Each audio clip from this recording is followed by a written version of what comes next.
Um estandarte. Esta mensagem titulada Um estandarte en Essen foi pregada pelo irmão William Marion Branham no dia 19 de janeiro de 1962, numa sexta-feira à noite na Igreja Nome de Jesus em Phoenix, Arizona, Estados Unidos da América. Obrigado, irmão Otto, muito obrigado.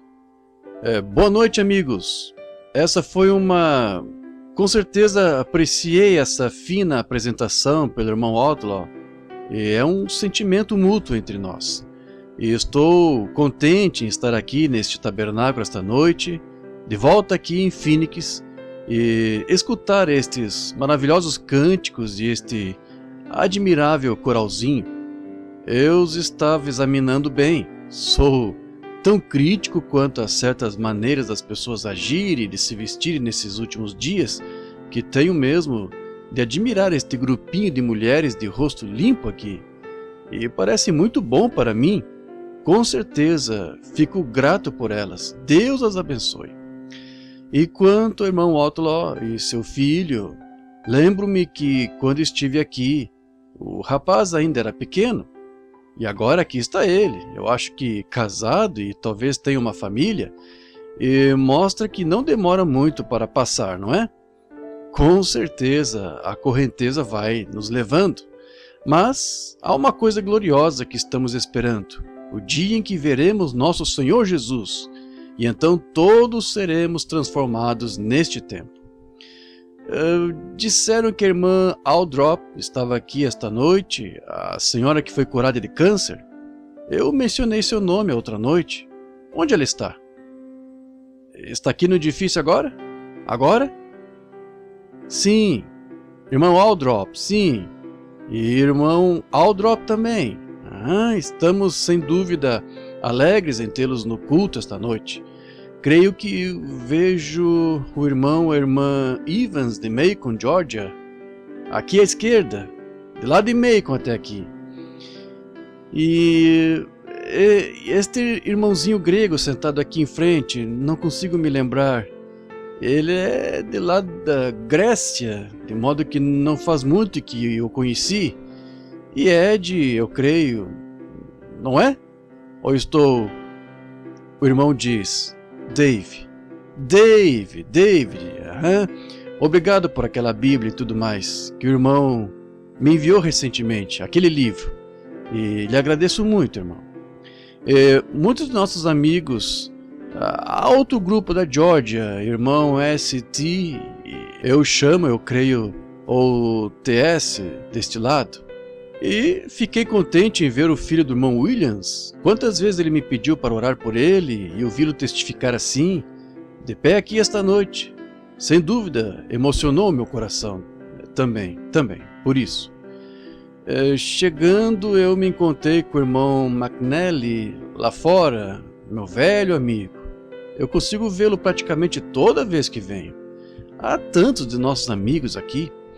Ouvindo os testemunhos de curas, isto me leva a pensar nisto, mas faz alguns momentos fiz um chamado de longa distância ao irmão Tommy Hicks, que está em Washington, ou em Oregon, melhor dizendo. Queria que eu substituísse essa semana. Seu irmão e cunhada e a família inteira foi morta instantaneamente esta tarde lá no México. E ele tem de ir identificar seu irmão e fazer todos os preparativos e assim por diante. E com certeza sinto muito pelo irmão Hicks. Tive de fazer a mesma coisa faz algumas semanas por minha mãe. E sei exatamente como ele se sente.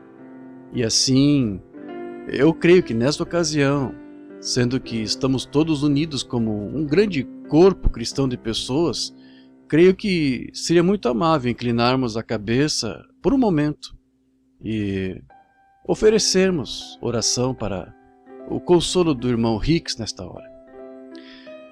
Nosso Pai Celestial, estamos trazendo perante Ti agora como um grupo de pessoas que são peregrinas e estrangeiras, ficando por pouco tempo, professando que este não é o nosso lar.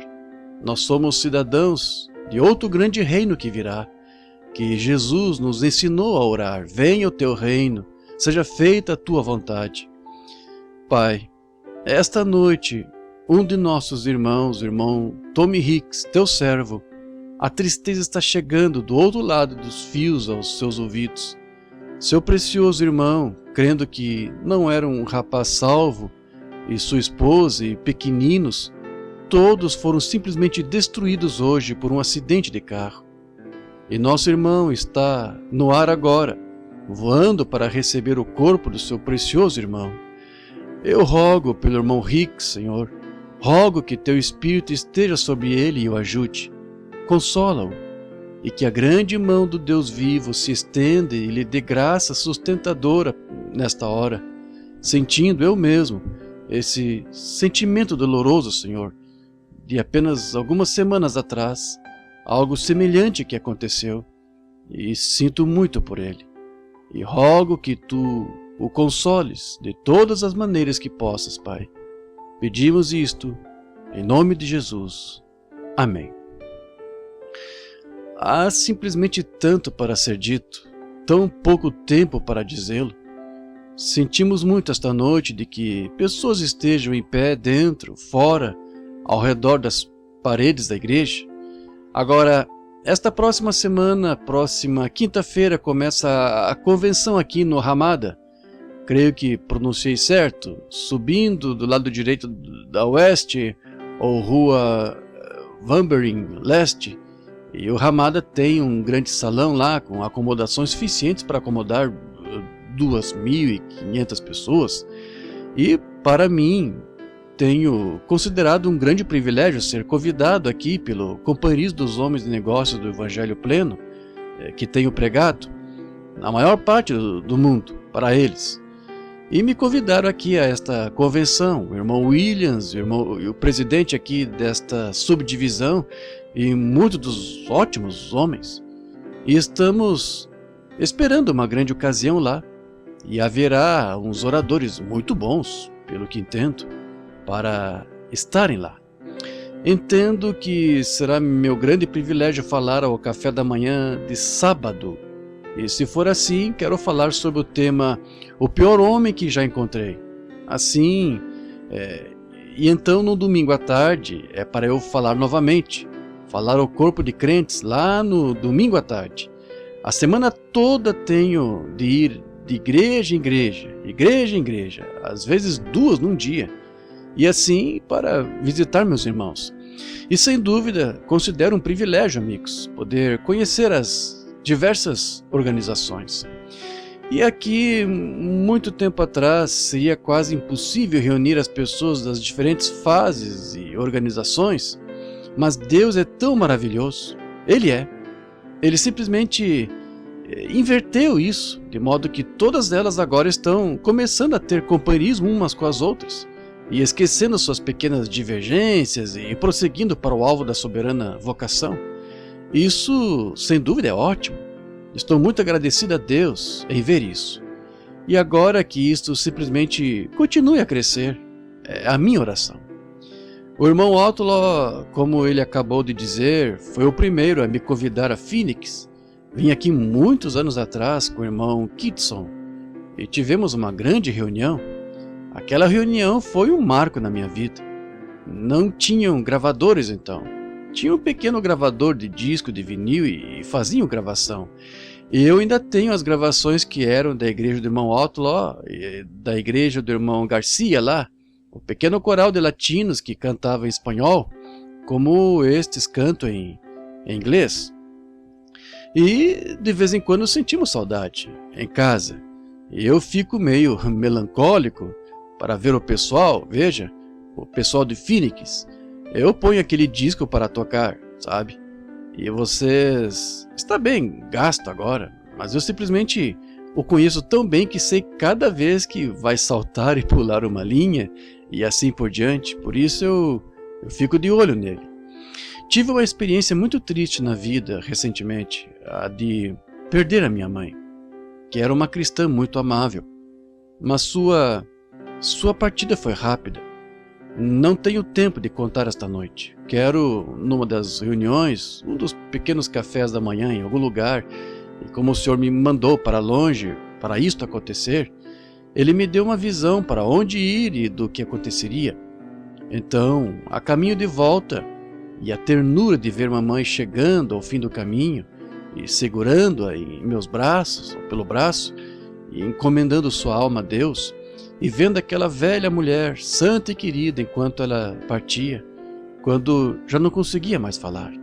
E eu disse: mãe, Jesus ainda significa ternura para a senhora como no dia que recebeu o Espírito Santo?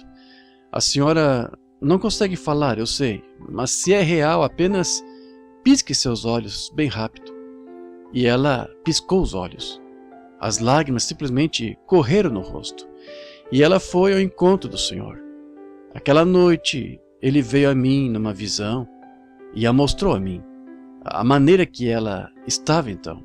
Simplesmente não consigo deixar de convidar as pessoas a buscarem isso com afinco. Estão vendo? Deitada. Nunca falhe nisso, amigo. E agora, muitas vezes, a maneira que nos encontramos, nós não deixamos de ter companheirismo com ninguém por causa da maneira que crê, mas sendo pentecostal e tendo a experiência pentecostal, já observei acontecer na minha família os que chegaram ao fim do caminho e os observei até suas almas saírem. Eu lhes digo, estou tão contente em ter essa experiência.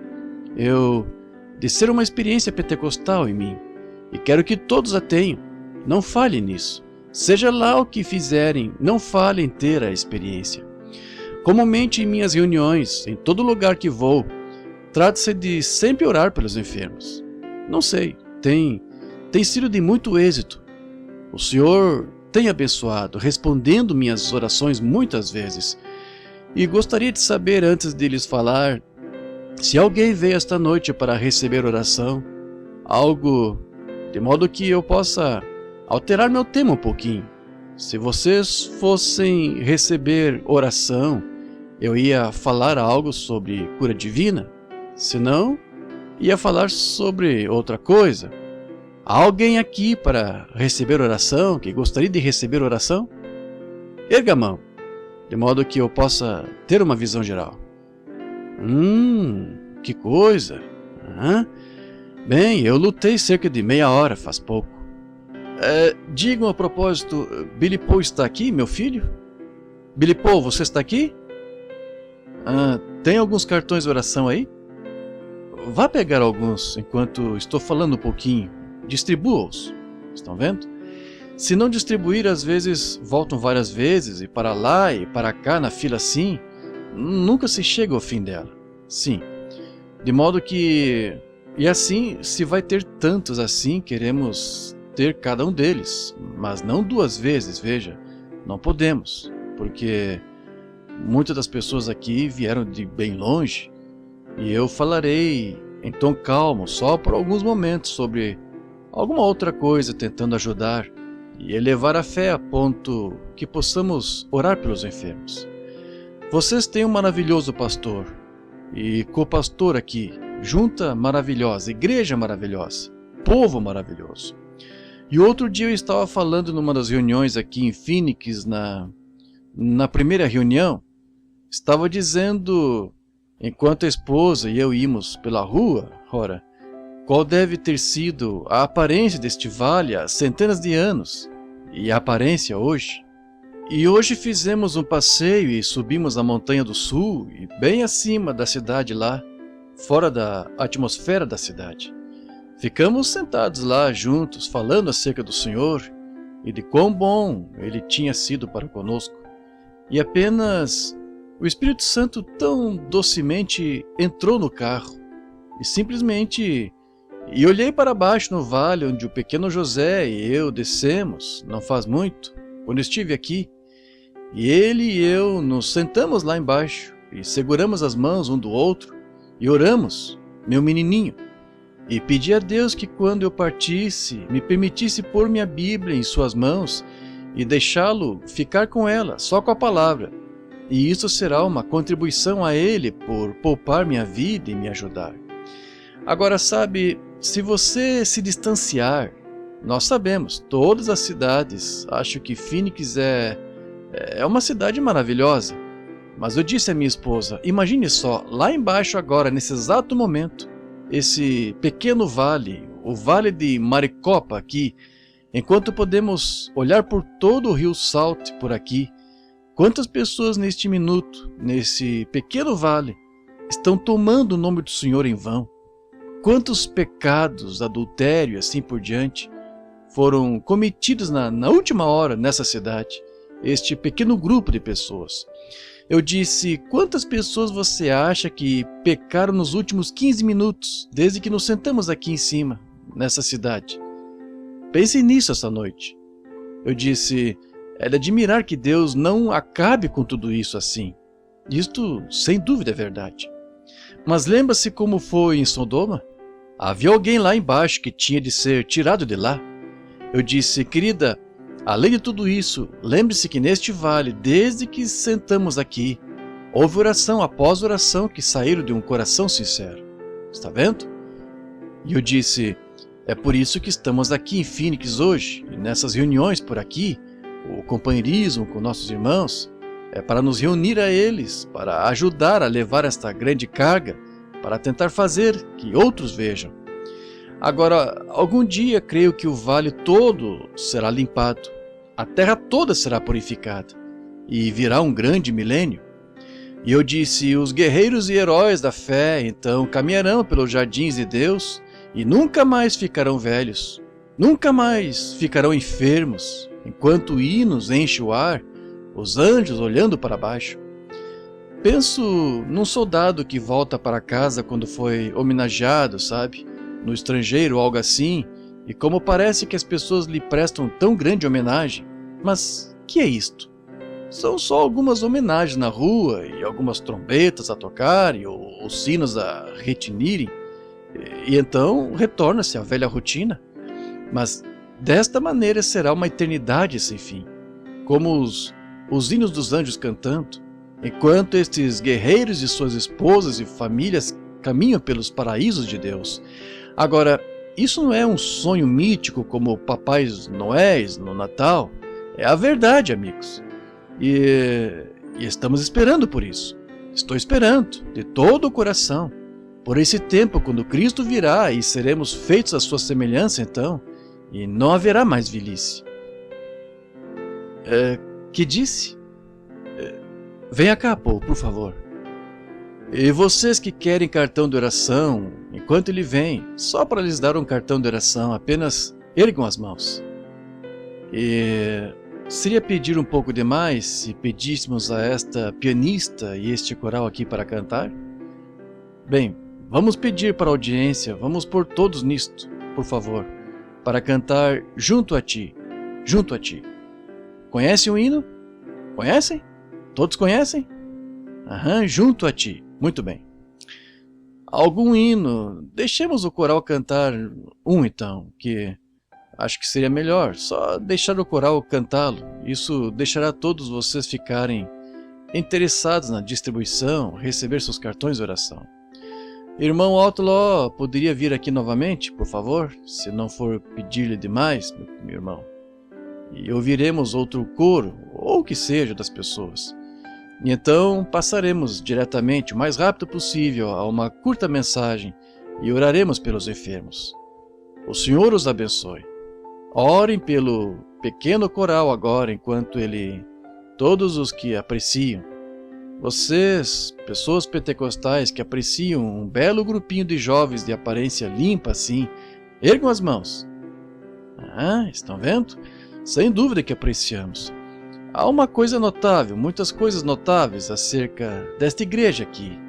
E uma delas é que são cantores mesmo.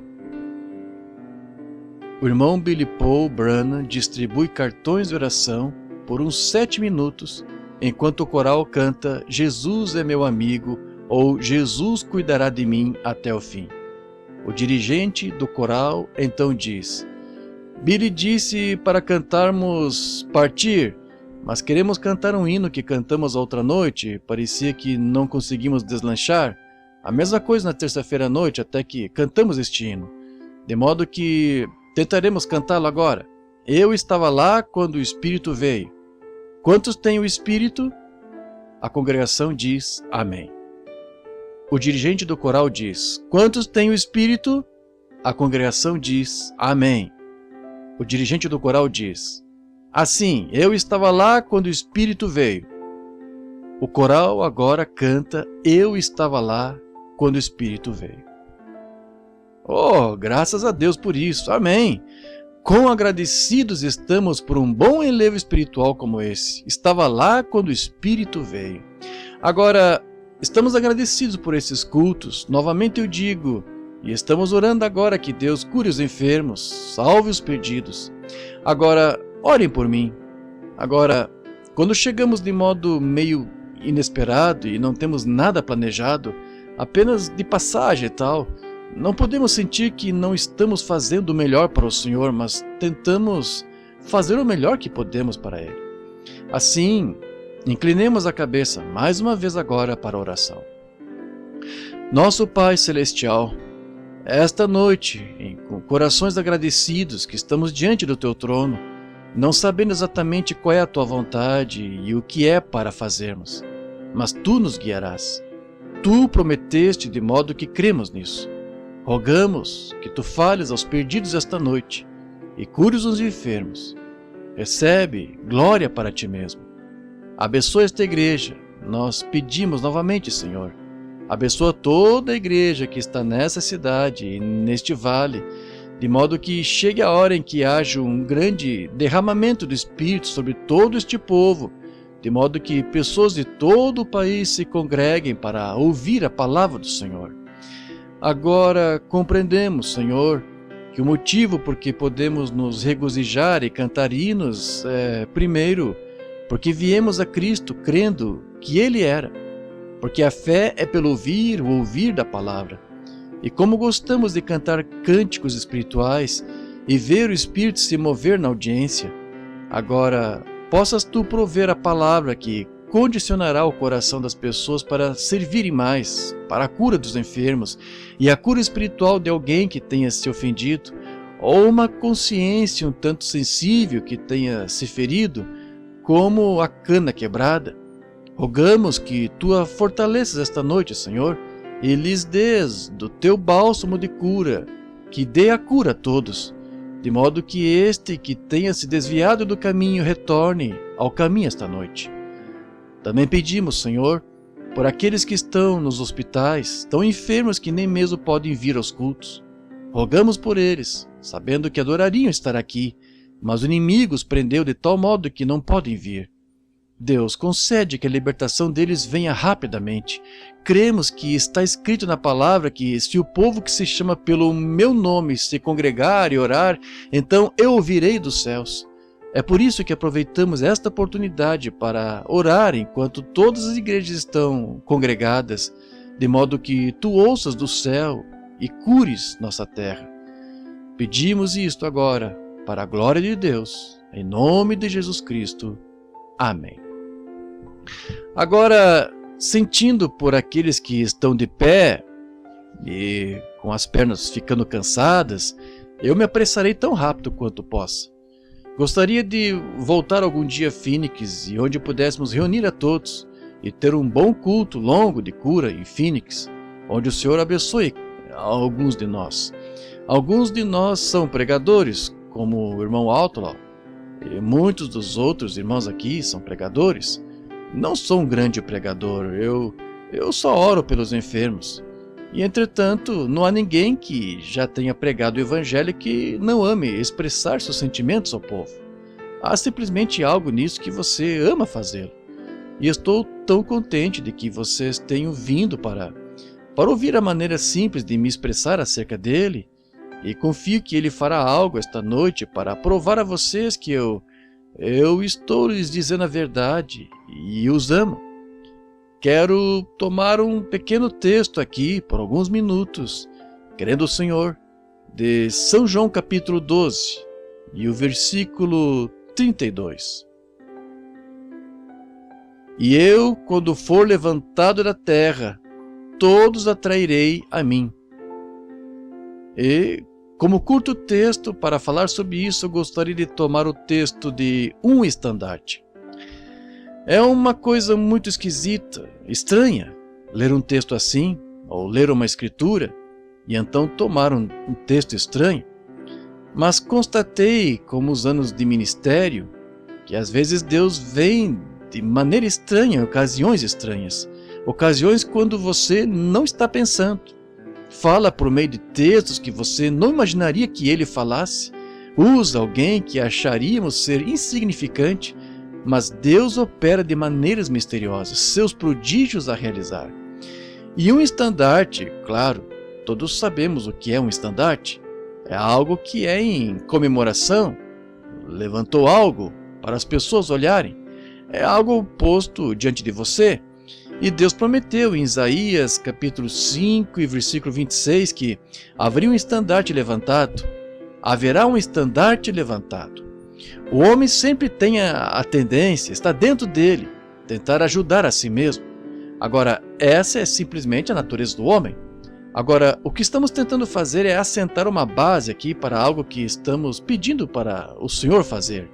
Curar os enfermos, dar confiança.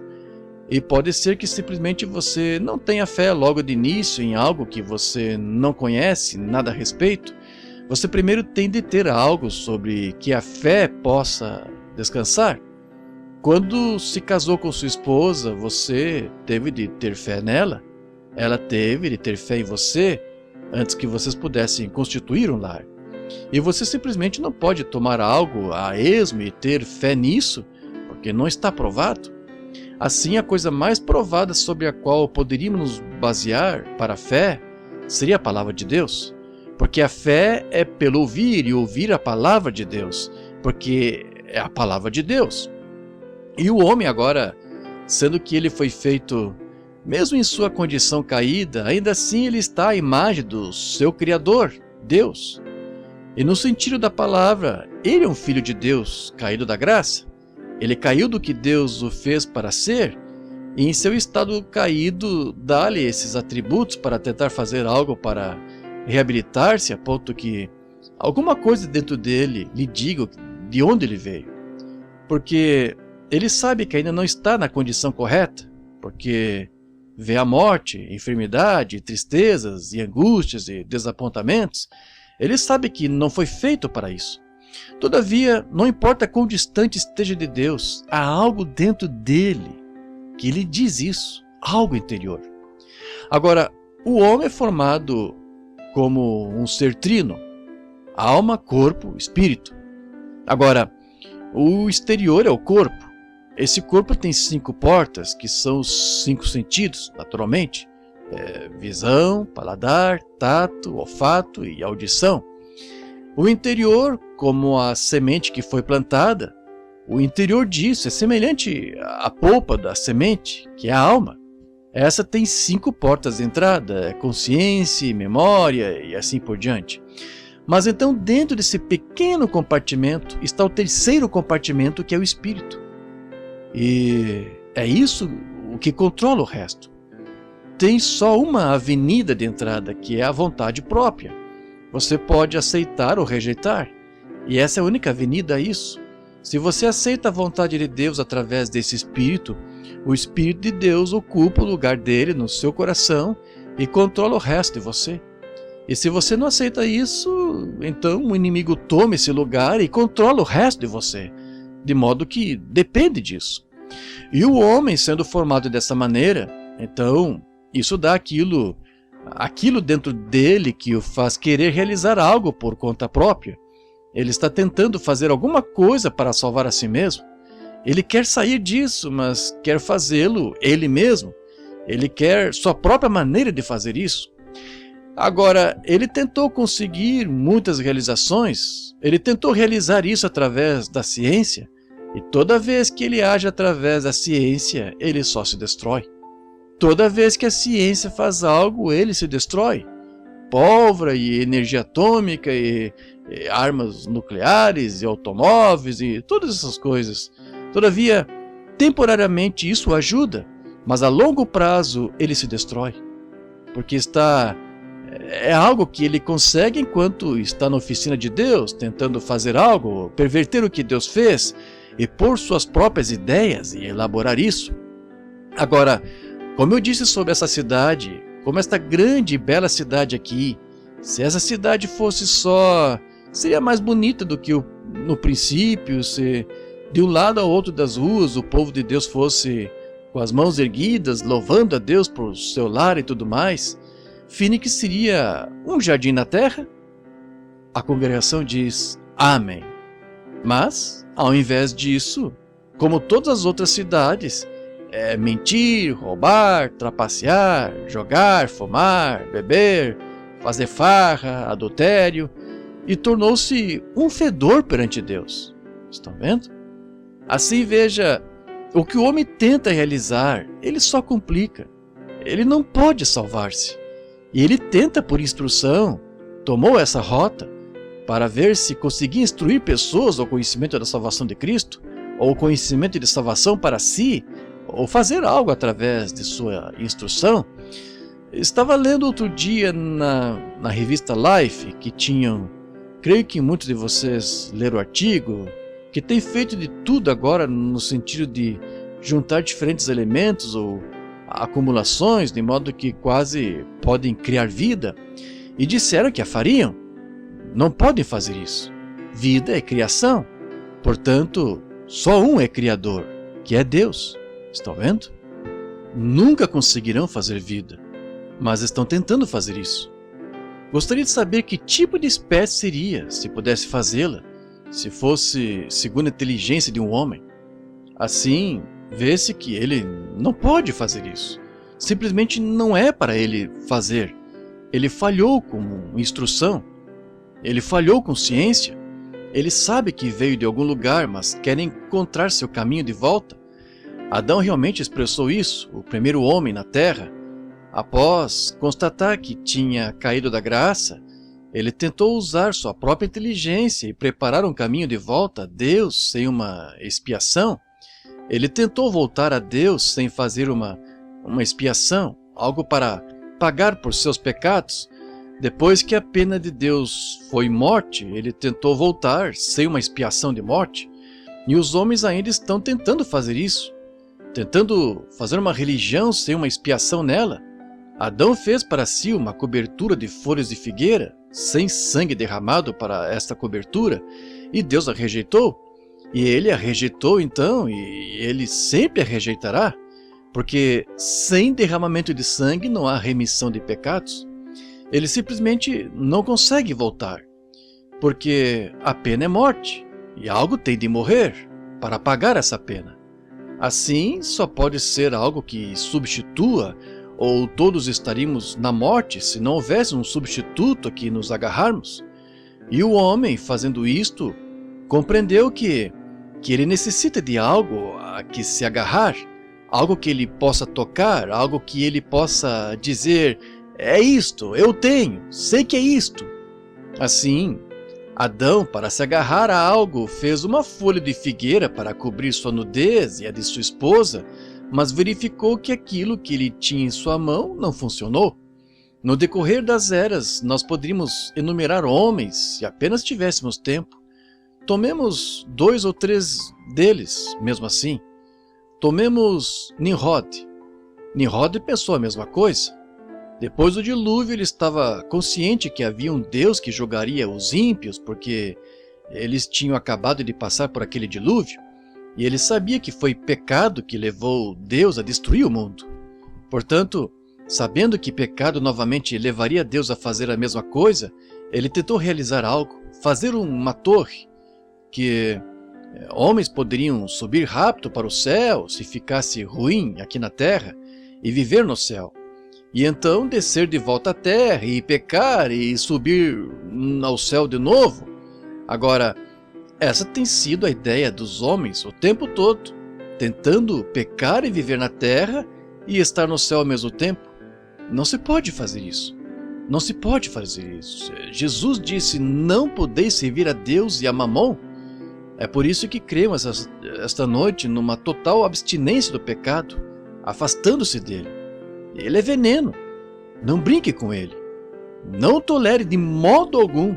Não tenha absolutamente nada a ver com ele. Não veja quão esperto você pode chegar dele sem pecar. Veja quão distante você pode ficar dele. Qualquer coisa que pareça pecaminosa, fique longe dela. Não tenha nada a ver com ela, de modo algum. Assim, Nimrod, com sua grande mente de mestre, ele tentou conseguir isto. E se você notar, isto sempre tem acontecido desde que o homem foi criado. Se você analisar a genealogia dos filhos de Caim, todos eles se tornaram cientistas, homens poderosos, artesãos de metal na terra, madeira e assim por diante. Eles eram o lado inteligente, intelectual. Mas os filhos de Sete eram camponeses, pastores de ovelhas, humildes. Agora, assim é hoje. Aqueles que estão dependendo de alguma coisa mecânica feita pelo homem que possa tocar, dizer, é isto, algo que o homem realizou ele próprio. Então, verifica-se que, na maioria das vezes, esse é aquele tipo que está tentando escapar da expiação do sangue de volta ao caminho certo. Agora, mas Nimrod, depois de algum tempo na construção de sua torre, Deus se sentou nos céus e riu dele, e ele quase chegou a terminá-la. Quero que note que ele quase conseguiu o que começou a fazer, mas então, subitamente, Deus simplesmente virou a coisa noutra direção e a coisa ruiu, virou pó. Do mesmo modo que o avental de folha de figueira de Adão virou pó, a torre de Nimrod também virou pó. Então veio outro, que foi o rei Nabucodonosor, e ele ia construir uma cidade. E se você notar, às vezes esses espíritos que entram nos homens, e o dia está chegando, e está próximo agora, quando a igreja cristã, a igreja do Senhor Jesus Cristo, deve ser tão espiritual, porque Jesus disse que os dois espíritos seriam tão parecidos que, se possível for, enganariam os próprios escolhidos. O inimigo é tão astuto. Agora, observe-o com Nabucodonosor. Ele edificou uma cidade exatamente no modelo do céu, pelo que o rio Eufrates fluía junto ao trono, como no céu o rio de água da vida passa junto ao trono, jardim suspenso e tudo mais, exatamente como era.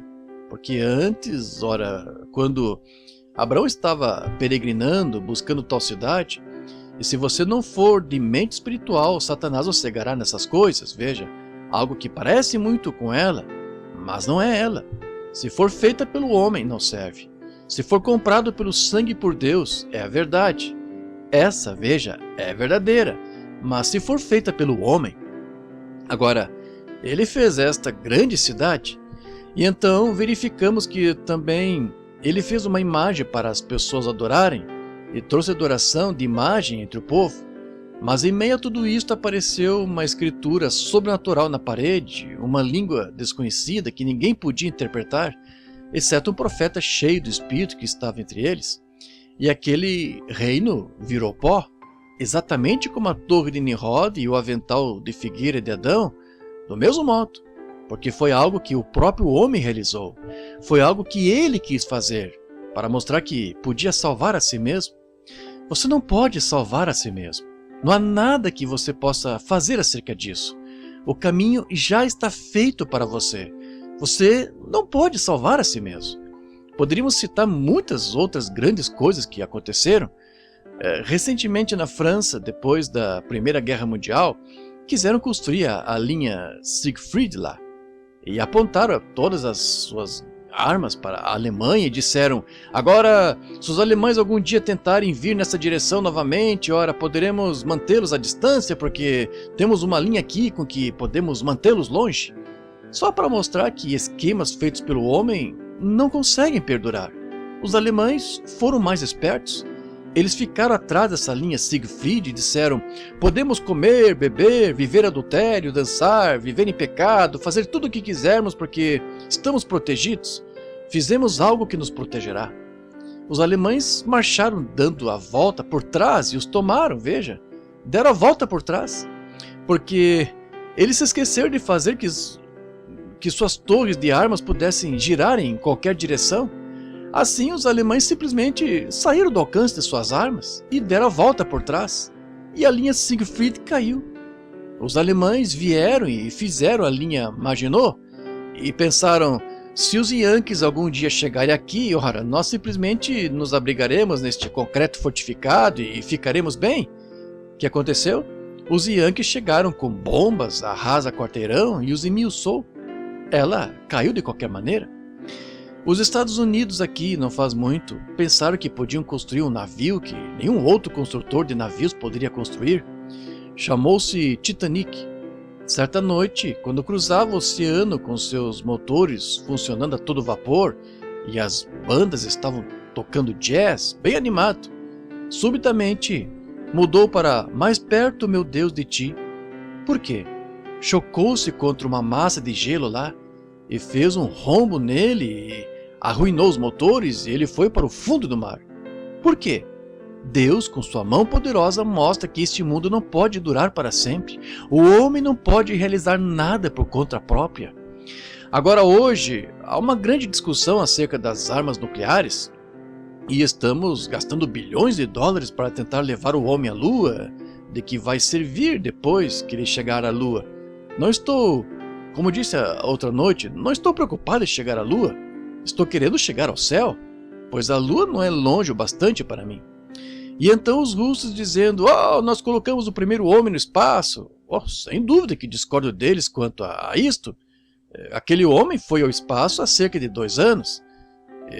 Nós temos tido um homem no espaço por 2000 anos, construindo-nos um lar para ele e irmos. Mas veja, realizações alcançadas pelo homem, o que o homem tem alcançado fazer por conta própria, não funcionará. Agora, tentamos instruir pessoas para conseguir o que chamaríamos a melhor classe de pessoas por meio de instrução. Nossos seminários têm enviado nossos ministros à escola, o que é ótimo, e aprenderam a instrução para um falar apropriado, discurso e assim por diante, e melhor gramática, para que com isso a melhor classe de pessoas da cidade, assim chamada, fosse a estas igrejas. E lotamos nossa igreja disso. Agora, não creio que haja melhor classe de pessoas do que o povo de Deus. Está vendo? E Jesus nunca trabalhou com tal classe quando esteve aqui. Ele foi aos pescadores, analfabetos, sem instrução, ignorantes. E foi isso o que ele escolheu. E Deus, se você ao menos pudesse entendê-lo, ele gosta de tomar algo que não é nada e fazer algo com ele. Isso prova que ele é Deus. Não há nada de que você possa se gabar. Ele toma algo que não é nada para fazer algo dele. Isso prova que ele é Deus. Agora, nós tentamos fazer isso, então, com as denominações. Achamos talvez que se conseguíssemos, faríamos nossas denominações crescer, e o que fizemos formando nossas denominações? O que está bem, nada contra elas. Mas o que fizemos com nossas denominações? Nós simplesmente começamos a ser partidários quanto a essa denominação e, de repente, nós não deixamos cobertor suficiente para o outro irmão se manter aquecido. Está vendo? E então nos separamos. Está vendo? E fazendo isso, então nós fizemos algo acontecer entre nós que não devia ter acontecido e constatamos que isso simplesmente não funciona. Nossos discursos intelectuais, o que é ótimo, só desejaria poder fazê-los, mas não é isso que conta à vista de Deus. É o Espírito Santo. Deus nunca ordenou tal. Ele ordenou e comissionou sua igreja a ir pregar o Evangelho. O Evangelho não é intelectual. O Evangelho não veio em palavras somente, mas através de poder e demonstrações, manifestações do Espírito Santo. Foi isso que trouxe o Evangelho.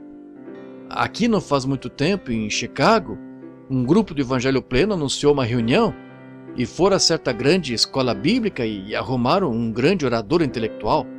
E foi anunciado por toda a cidade acerca desse grande orador intelectual de certa grande escola, com um nome e tanto, e todas as graduações no final do nome, até que acharam que seria exatamente isso. E quando as multidões se reuniram para ouvir o homem, quando ele se levantou na parte de trás do edifício de terno, colarinho eclesiástico, e com seu discurso debaixo do braço, subiu e espalhou de lado a lado do lugar. E o discurso, foi magnífico. Não houve ninguém que pudesse dizer nada contra aquele discurso. Foi perfeito.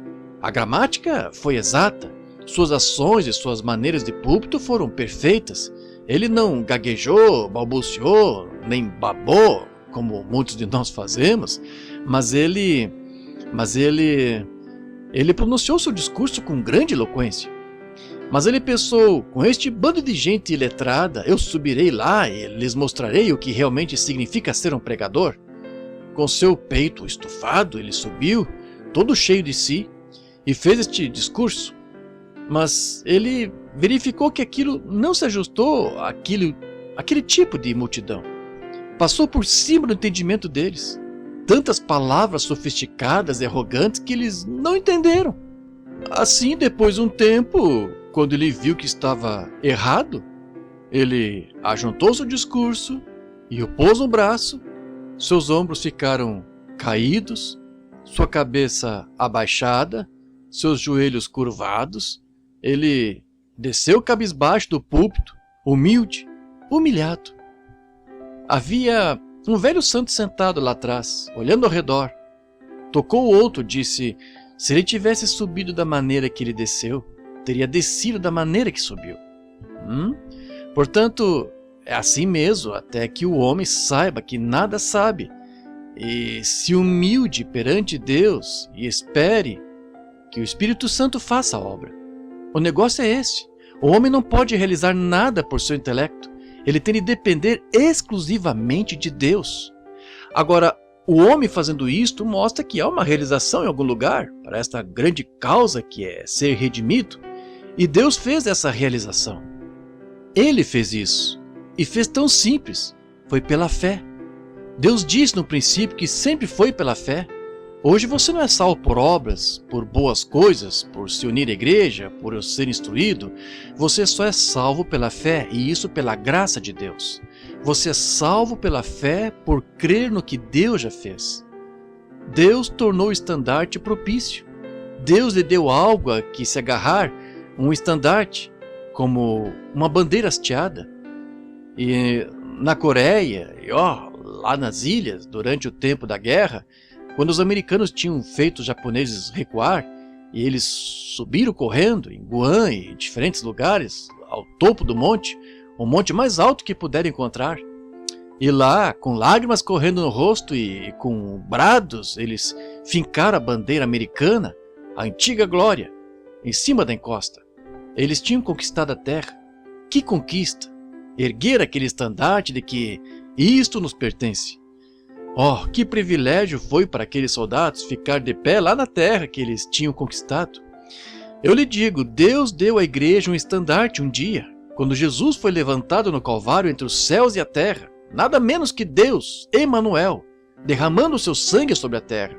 Um estandarte foi levantado para o povo de que nós vencemos, nós temos, somos mais do que vencedores porque Ele venceu por nós. Agora, nós encontramos que Noé, um homem de Deus, teve fé, e Deus lhe deu um estandarte, e esse estandarte foi a arca, e Noé construiu pela fé, porque foi o mandamento de Deus, construir esta arca para a salvação de todo aquele que quisesse entrar nela. Agora, enquanto Noé prosseguia construindo a arca, ele sabia que estava completando o estandarte que Deus lhe tinha dito para fazer. Qualquer coisa que Deus diga para fazer, agarre-se a ela, porque é certa. Não importava quantos escarnecedores riam e zombavam, Noé sabia que tinha o assim diz o Senhor. Compare Noé com Nimrod. Nimrod tinha sua própria ideia a respeito, e Noé tinha a ideia de Deus quanto a isso. Nimrod tinha algo que podia tocar, e Noé tinha algo que podia tocar. Era um estandarte, algo a que ele podia se agarrar, certamente. Então, verificamos depois disso. Falaremos de outro homem rapidamente. Seu nome foi Moisés. Ele era um só homem. Mas como ele poderia chegar a libertar os filhos de Israel do Egito, da servidão, depois que ele tinha estudado em escola, tinha sido treinado em toda a sabedoria dos egípcios e se viu totalmente derrotado? Mas certo dia, na parte remota do deserto, Deus se encontrou com ele, ou ele se encontrou com Deus, E Deus lhe deu um estandarte, uma vara para segurar na mão. Que coisa simples, mas fez o trabalho. Toma esta vara perante ti. Foi um estandarte. Que Moisés, quando recebeu aquela vara, ele marchou adiante com ela. Estive estudando não faz muito acerca de David Livingstone, quando estive em seu túmulo em Londres. E mais pessoas visitam o túmulo de Livingstone do que qualquer outro túmulo na abadia. Então, ouvindo a história de Livingstone, de como ele foi lá como médico e cristão, como ele ia aos nativos e não conseguia entrar porque eles eram bem selvagens. Assim, ele foi ao cacique e o cacique disse: se você beber o sangue do concerto comigo, então será um de nós. Assim eles puseram vinho numa taça e feriram uma veia um do outro e puseram sobre a taça e derramaram o sangue aí e misturaram os dois sangues. E então Livingstone bebeu metade dele e o cacique bebeu metade dele. E então eles deram um ao outro um estandarte de que eram irmãos. E o cacique pediu o casaco de médico de Livingstone, e ele tirou seu casaco e o deu ao cacique. E Livingstone pediu ao cacique, então, sua lança sagrada. E então, quando ele voltava para a selva e os nativos corriam atrás dele e o atravessariam com uma lança, quão bem ele podia se sentir quando levantava esse estandarte, a lança sagrada. E quando ele a levantava assim, os nativos caíam por terra e quase o adoravam como Deus, porque sabiam que era dali que aquela lança sagrada tinha vindo. Agora, assim é hoje. O povo de hoje falha em entender o grande estandarte que Deus nos deu. Você diz: irmão Brana, o irmão tem poder? Desejaria ter poder. Nós não temos poder. Não temos poder. Nós temos autoridade. Não é poder, é autoridade. Não precisamos de poder. Cristo tem o poder, mas temos a autoridade. Amém? Há um bocado de diferença. Ele foi aquele que venceu. Ele venceu e nos deu a autoridade. Ele tem o poder, mas nós temos a autoridade. Exatamente como qualquer embaixador que vai a outro país.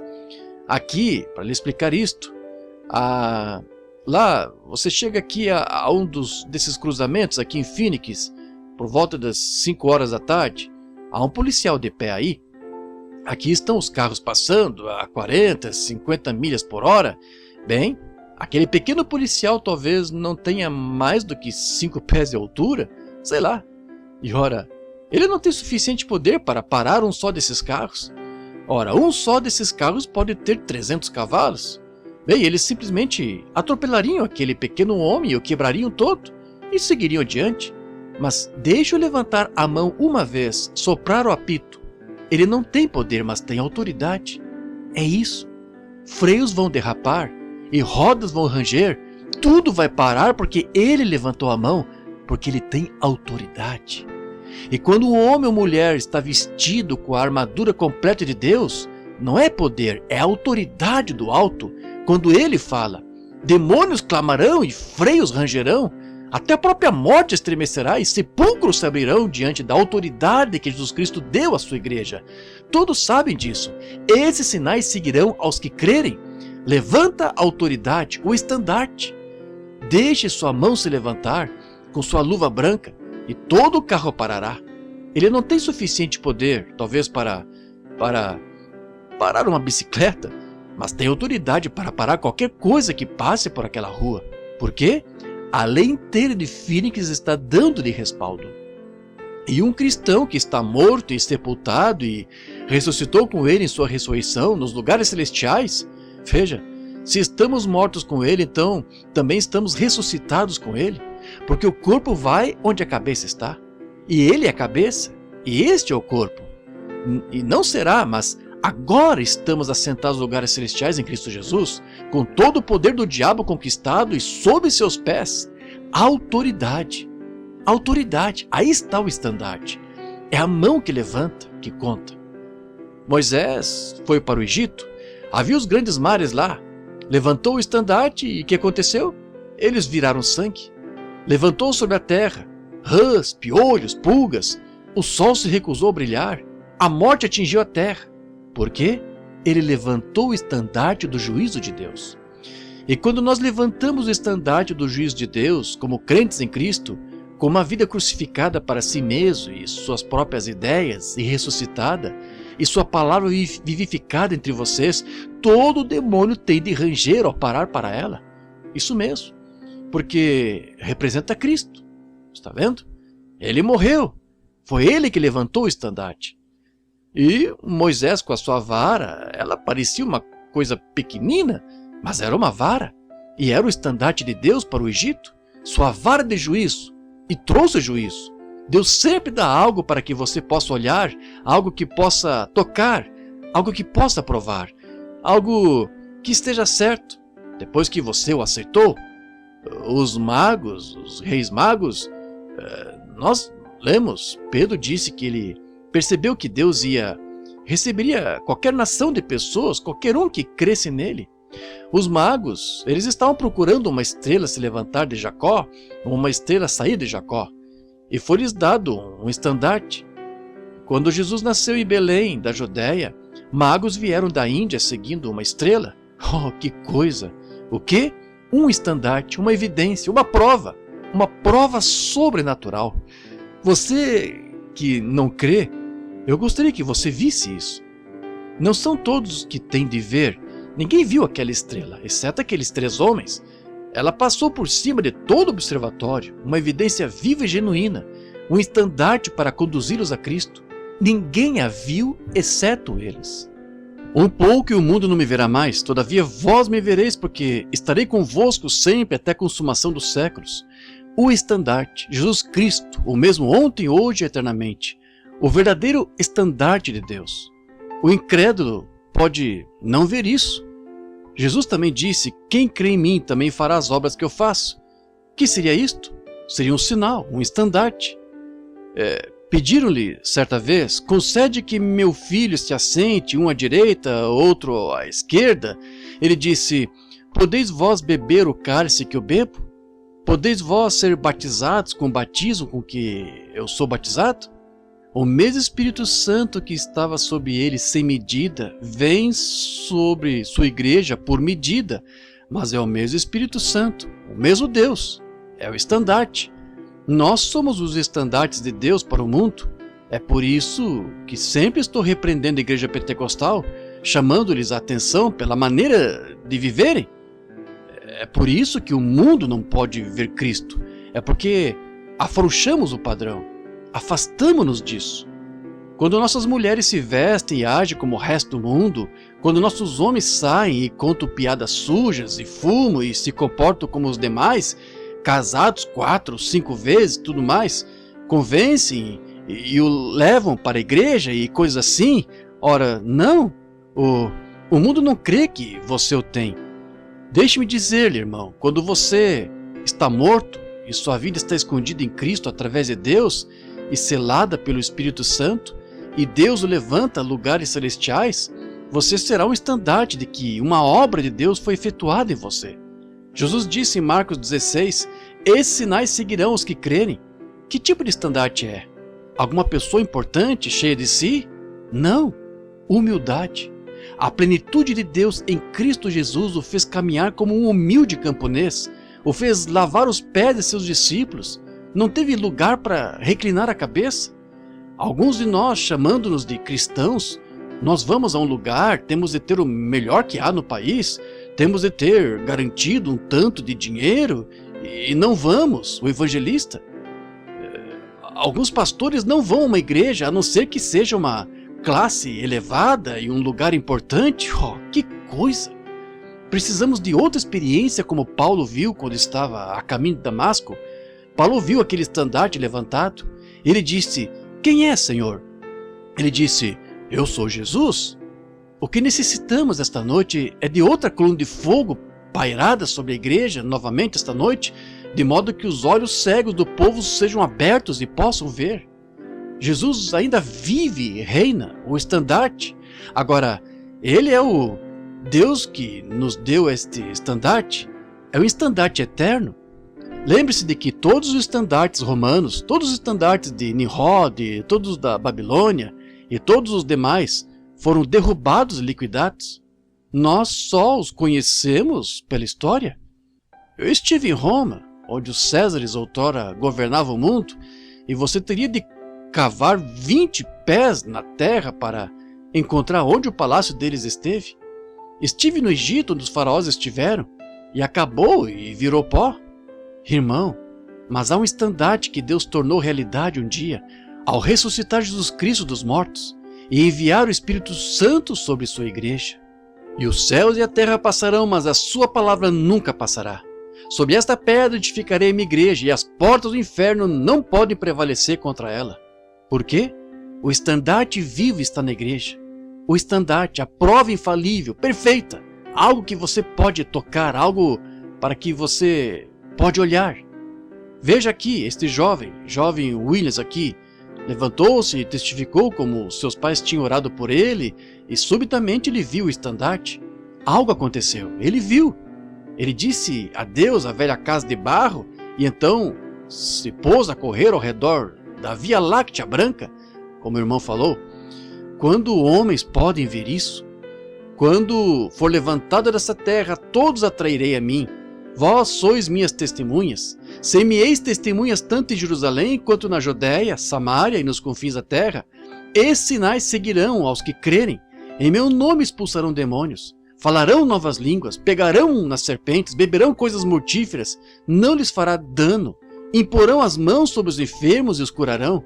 O estandarte. Deixe-me pôr outro por cima disso, para com eles selar. Nisto todos conhecerão que sois meus discípulos quando vos amardes uns aos outros. Está vendo? Você não pode receber parte. Tem de receber tudo. E não pode ser selado até que ele todo tenha vindo. Isso mesmo. No velho país, velhos tempos, o selo era comumente um anel. Um homem que não sabia assinar seu nome, ele simplesmente tinha um anel e selava. Seu. O que quer que ele escrevesse, ora, ele simplesmente, ao invés de assinar seu nome, ele punha o selo nisso. Era uma ofensa que levaria à prisão copiar aquele selo. Agora hoje, Deus tem o selo, e é pena de morte copiar esse selo. Escutem, vocês, luteranos, metodistas, batistas, presbiterianos e pentecostais, não tentem copiá-lo. Aquiete-se, e Deus o colocará em você. E então você será um estandarte, exemplo de cristianismo, e de masculinidade e feminilidade, o selo do Espírito Santo, o estandarte de Deus, impresso em você até que você pareça, atue, caminhe, fale o Evangelho por onde quer que vá. Ninguém pode apontar o dedo para você. Isso mesmo. Deus realizou isso pela morte, sepultamento e ressurreição de Jesus Cristo, pela lavagem da água pela palavra. Através do seu sangue hoje nós somos lavados e purificados. Nos é concedido este grande privilégio. Veja, nós nos perguntamos o que Jesus foi, se dizemos que ele foi o mesmo ontem, hoje, eternamente. Agora, o que ele foi ontem, ele é hoje e será eternamente esse mesmo estandarte. Nós verificamos o que foi o estandarte, então, para aquelas pessoas, para saber se ele é o estandarte certo que estávamos esperando vir. Nós vemos nas Escrituras que aí ele nunca afirmou fazer nada. Ele nunca afirmou. Ele disse, não sou eu que faço as obras, é meu Pai que habita em mim. Ele faz as obras. Na verdade vos digo que o Filho não pode fazer coisa alguma se o não vir fazer o Pai. Isso o Filho o faz igualmente. Era o que ele via o Pai fazer. Em outras palavras, ele tinha visão do que acontecia. Verificamos que uma mulher tocou sua veste. Ele se voltou e olhou para ela e lhe contou. Ela tinha o fluxo de sangue e parou. Sua fé a tinha salvado. A mulher junto ao poço disse, vai, traz teu marido. Ela disse, não tenho. Disse, bem, nós... Disseste bem, porque tiveste 5. Quando ele disse isso, disse, Senhor, sabemos que o Messias vem, que se chama o Cristo. Quando ele vier, nos dirá estas coisas. Está vendo? Lá estava o estandarte. Ele disse, eu que falo contigo o sou. Oh, irmão, ela largou o cântaro. Ela tinha encontrado uma fonte cheia de sangue tirada das veias de Emanuel. Ela tinha encontrado uma fonte de salvação. Ela tinha encontrado uma fonte. Ela entrou correndo na cidade, está vendo? Ela estava alegremente indicando para os homens. Ela disse: vinde, vede quem nós encontramos. Vede um homem que me disse tudo quanto tenho feito. Veja André, sobre quem eu preguei a noite passada lá, como tão logo ele permaneceu a noite toda com Jesus e verificou que aquela era realmente a testemunha de Deus, que aquele era o Messias. Ele não foi e disse: Simão, venha, ajude-me a entender isso. Ele sabia que ele era o Messias. E tão logo ele chegou perante ele lhe disse quem ele era, o qual era o nome de seu pai, e Pedro sabia que era isso que ia acontecer. Filipe fez a mesma coisa, e repetidamente o estandarte. Jesus disse em São João 14,12, aquele que crê em mim também fará as obras que eu faço. Agora veja, nós somos enviados. Escute aqui, amigos, todos vocês. Estou me referindo a vocês agora, neste momento, as pessoas que vão receber oração. Escutem isto. Vocês são testemunhas. Vocês foram salvos e sabem o que o poder de Deus é. Vocês tocaram esse estandarte. Vocês se apoderaram de algo, não uma torre de Nimrod, tampouco é um avental de folha de figueira de Adão, mas é uma promessa de Deus, de que os céus e a terra passarão, mas minha palavra não há de passar. É algo que você pode tocar. Esses sinais seguirão os que crerem. Se puserem as mãos sobre os enfermos, os curarão. É o estandarte, um verdadeiro estandarte.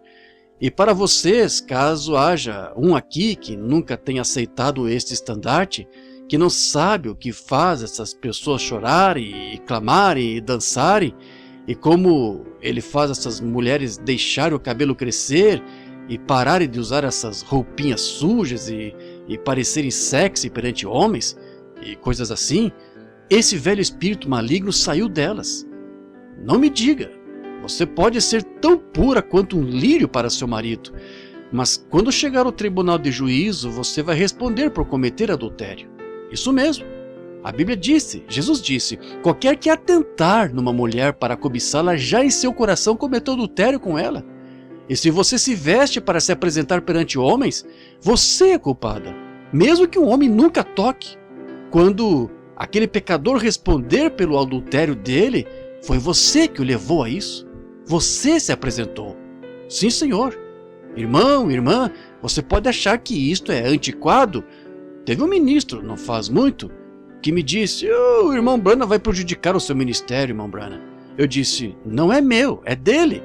E essa é a sua palavra. E foi isso que ele disse. Eu creio nela, sim senhor. Sim senhor, certo? Assim, quando você vir uma dessas mulheres se acertar com Deus, você haverá sair como uma santa, você haverá agir diferente, haverá uma diferença na vida dela. Santidade falará em toda parte. Ela será uma dama. Observe esse homem, esse bêbado lá na rua, cambaleando, um frequentador assíduo de bares, e sua boca cheia de sujeira de vomitar uísque, cerveja e coisa assim. Deixe que ele venha ao altar e apodere-se desse estandarte um dia. E lhe digo que ele será um estandarte para Deus, um memorial do poder salvador de Jesus Cristo. Sim, senhor, ele certamente será. Estive outro dia aqui nas ruas de Phoenix e vi um rapazinho de cor lá de pé, sujeito franzino, ninguém estava prestando atenção nele. Tinha sua Bíblia debaixo do braço e todos passavam, ele estava apontando o evangelho para eles, tão intensamente quanto podia. Eu disse, graças ao Senhor Deus, que coisa, grite irmão, apenas continue assim, está bem, levantando Jesus Cristo. Se vocês não o conhecem esta noite, amigos, recebam-no. Não quer receber enquanto inclinamos a cabeça, só por um momento para oração? Sinto muito, o tempo está se esgotando tão rapidamente. Quero perguntar rapidamente, há um pecador aqui esta noite que não conhece a Cristo e nunca aceitou esse estandarte? Se você tem tentado fazer algo, diz, agora irmão Branham, agora espere aí, eu guardo a regra áurea. Irmão, se isso tivesse subsistido, Jesus não teria tido de morrer. Diz, irmão Branham, eu me tornei membro de uma igreja muito proeminente. Isso está bem, meu irmão, eu aprecio isso, e aprecio que o irmão guarde a regra áurea, aprecio que o irmão guarde os 10 mandamentos, Mas se a regra áurea, unir-se à igreja, ou qualquer dessas coisas, o tivesse salvado, Jesus morreu em vão. Jesus disse, Ele próprio, em São João capítulo 3, aquele que não nascer de novo, de modo algum entrará. A vida é como uma folha pendurada numa árvore. Após algum tempo, a vida deixa a folha e volta às suas raízes. A folha cai. Essa vida é sepultada nas raízes até passar o inverno. Na primavera, ela traz outra vida, outra folha. Assim acontece com o cristão que está na árvore da vida. Esta velha casca aqui pode cair, isso é verdade. Mas a vida retorna ao Deus que a deu. Está vendo? Se Deus lhe dá a sua vida, você nasceu de novo. Há só uma vida que pode chegar a viver, que é a vida de Deus em você. E se essa vida está em você, então ela só irá para o lugar de onde veio, de volta a Deus, para voltar naquele grande milênio, com uma nova folha, uma nova vida, ou um novo corpo que nunca desfalecerá e cairá. Nossas estações indicam que Deus está conosco, que Deus está aqui. Ele comandou a natureza. Agora, se você nunca recebeu essa vida, se essa pequena folha cair esta noite, esta pequena folha que você é aqui na terra, você sabe que nunca ressuscitará se você não nasceu de novo. Não recebeu o estandarte no coração, a evidência, o Espírito Santo. Não é apenas imaginário, não se pode imaginar isto. Preguei em algum lugar outra noite e disse, e se os discípulos tivessem esperado 9 dias e dito, aceitaremos isto pela fé que temos o Espírito Santo e vamos em frente? Eles não teriam recebido. Está vendo? Eles permaneceram lá até saberem que ele estava lá. Algo tinha acontecido, algo que podiam tocar e dizer, é isto. Exatamente como Noé podia dizer, é isto. Exatamente como Moisés podia dizer com uma vara na mão, é isto. Como você vai vencer, Moisés? Com esta vara eu vencerei. É assim que farei. E por Jesus Cristo, pelo Espírito Santo, eu venci. Eu venci, porque Ele venceu por mim. E agora minha vida está morta e escondida nele, selada pelo Espírito Santo. Está aí. Se você não tem essa experiência esta noite, amigo pecador, gostaria de vir enquanto inclinamos a cabeça, só por um momento? Nosso Pai Celestial, agora encomendo a audiência a Ti. Pode haver uma pessoa desobediente aqui que pode nunca mais ter oportunidade. Nós ouvimos isso no telefone faz alguns momentos, ou faz pouco. O irmão Tommy Hicks, um precioso servo teu, seu irmão, a quem ele tinha clamado e implorado apenas algumas semanas atrás, até mesmo lhe mandou uma carta e disse, irmão, receba Cristo. Mas ele estava ganhando tanto dinheiro para comprar uma casa de $100.000, um novo Cadillac, ele não tinha tempo de fazê-lo. Acho que farei isso mais para frente, Tommy, mas é tarde demais agora. Isto o alcançou, lá no México. Oh Deus, sê misericordioso, permite que as pessoas saibam que não há mais tempo para tentar novamente. Esta é a única oportunidade. E a morte não muda a alma, só muda seu lugar de habitação.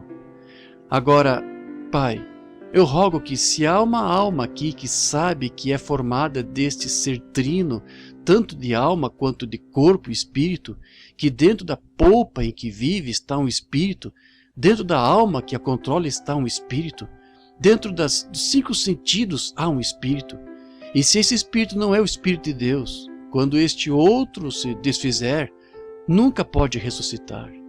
Mas Deus, eu rogo a Ti, que ela receba a Ti agora, e segure este belo estandarte do Espírito Santo no coração, e seja salva esta noite. E enquanto temos a cabeça inclinada, se há alguém que gostaria de ser lembrado, erga a mão agora, diga, ore por mim, irmão pregador. Deus abençoe, Deus abençoe, Deus abençoe, Deus abençoe. Você, irmã, excelente. Mais alguém? Agora, não fiquem envergonhados, só continuem orando, todos os cristãos. Essas pessoas erguendo as mãos. Deus abençoe, pequena dama. Deus abençoe, irmã. Mais alguém? Diga, lembre-se de mim, irmão Branham, eu creio, eu simplesmente creio de alguma maneira, eu simplesmente creio. Mais alguém? Deus o abençoe. Deus o abençoe aqui. O abençoe lá atrás. Isso é bom. Agora, essas são pessoas que ergueram as mãos. Elas creem. O altar se encontra cheio de crianças. Elas estão por toda parte, em todo lugar. Você não tem necessariamente de vir ao altar. Seu coração é o altar. Seu coração é onde Deus vai. Estava lendo outro dia na história a igreja peregrina de Broadbent, pais de Niceia, que na igreja primitiva eles nem mesmo tinham qualquer ornamento, nem mesmo tinham altar, porque os pagãos, convertendo-se, costumavam se prostrar junto ao altar. Eles somente tinham um pequeno edifício modesto onde se levantavam em lajes de pedra. Eles erguiam as mãos depois que algum homem piedoso entregava uma mensagem, e erguiam as mãos e louvavam a Deus. Eles amavam aqueles efeitos posteriores do Espírito Santo, banhando-os por dentro. Essa era a igreja primitiva nos tempos de Irineu, Martim e assim por diante. Logo depois da morte do Senhor Jesus, quando a igreja estava seguindo em frente, antes de ter entrado no catolicismo. É isso que amamos. Agora, você aqui, faça do seu coração esse altar agora e diga: entra, Senhor Jesus. Vou orar por você. Senhor Jesus, confio que, falando bem rapidamente, improvisando essas palavras, aprontando-me agora, e estamos esperando ver o que tu farás na fila de oração, não sabendo exatamente o que farás. Entretanto, houve no mínimo 12 irmãos que se ergueram, de jovens e idosos que estão anelando conhecer-te, Pai, anelando ter essa vida eterna. Que isto seja uma realidade para eles agora mesmo. Concede, Senhor, que o precioso Espírito de Deus banhe profundamente a alma deles agora mesmo e os torne novas criaturas em Cristo. E agora, Pai, rogo que na fila de oração tu te mostres tão visível perante esta audiência esta noite, curando os enfermos, que saiam daqui dizendo, como aqueles que vieram de Emaús: porventura não ardia em nós o nosso coração? Porque viram algo ser feito. Aquelas pessoas em Emaús, aqueles irmãos, eles tinham caminhado o dia todo, Cleopas e os demais, conversando com ele. Todavia, eles não sabiam quem ele era. Mas quando ele fez algo exatamente da maneira que ele fez antes da sua crucificação e sepultamento, eles souberam que ele tinha ressuscitado dos mortos. Podemos fazer isso novamente esta noite, Pai? Concede, nós rogamos. Agora, rogamos que tu tomes estas preciosas almas, lhes dê vida eterna, que, se nunca foram batizados, que se dirijam aos encarregados ou a algum lugar e sejam batizados invocando o nome do Senhor, e que tu os enchas com o Espírito Santo, e que nos encontremos com eles na glória, numa terra melhor, onde a reunião desta noite será trazida a julgamento. Encomendamos isto a ti agora, em nome de Jesus. Amém.